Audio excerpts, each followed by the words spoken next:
কেমন আছেন? আলহামদুলিল্লাহ আমিও ভালো আছি আল্লাহর রহমতে। আমি ওই যে আমার উকিল বাবার বাড়িতে আসছিলাম, সেখান থেকে বাড়িতে যাইতেছি গে। এখন বাড়িতে যাবো না, আমার বাড়ির পাশে উকিল শ্বশুরের বাড়ি।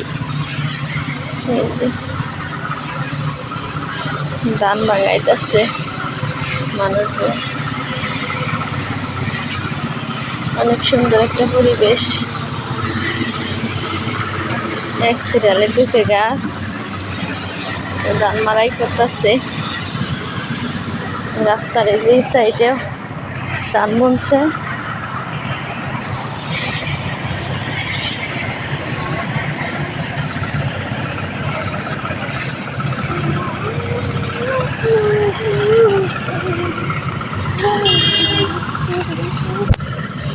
That's a guy.